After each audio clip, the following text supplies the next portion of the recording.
The other thing that I have been thinking a lot, and obviously, like, we miss Beef, and it was very sad being there with his family and stuff. But I had a moment with him at Camp Barstool, because we went to Camp Barstool the week after. Like, I think that happened on Friday. We went to Camp Barstool on Monday or Tuesday, and we all signed. We signed the NDAs. We obviously weren't talking about it, or we knew the results internally, but the rest of the people at Camp Barstool did not know the results. Yes. So Beef was not talking about it. It was not something that was being discussed, but we knew he won.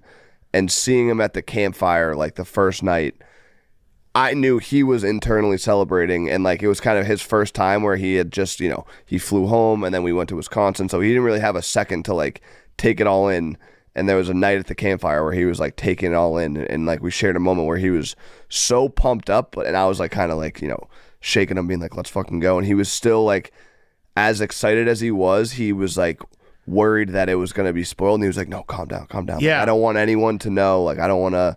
But he was, like, he was so fired up. And every time we saw him in the office, like, he would just give me, like, a wink, because I would just kind of go up to him and be like, there he is. And, like, he was just so happy about it. I had a moment like that at the campfire too, where he was on the aux and I sat down next to him, and he was like, you want to play music? And I was like, no, you got this. And then he gave me a fist bump, and we, like, locked eyes, and he was just like, yeah. And he also had, it was very funny. I can't remember if I was sitting there or someone else was, but someone was going to do a beer run, and Sidney Wells asked for him to get a bottle of wine, and he came back with like 8 bottles of wine. Yeah, he asked everyone. He had so much money. He was like, I have so much money now. And he was just, but he couldn't tell anyone. So he was just like, yeah, here's 8 bottles of wine. Mm-hmm. It was awesome. So yeah, I mean, incredible for, his family to be able to see that moment. And we do miss him a lot. And yeah, go watch the Internet Invitational. It was awesome. Subscribe to it.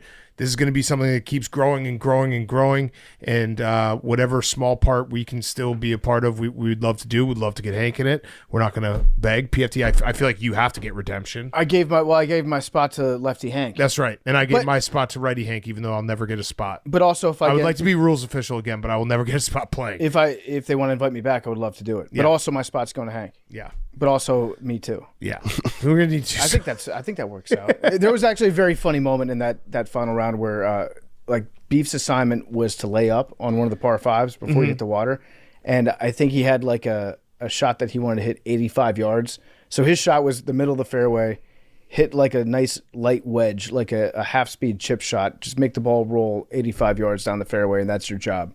And then he hit it, and he immediately looks down, and he goes, they're going to put a plaque here one day for that chip. That's where the Beef chip was. They should actually do that. Yeah. At Paynes Valley. The Beef chip. The Beef chip. Yeah.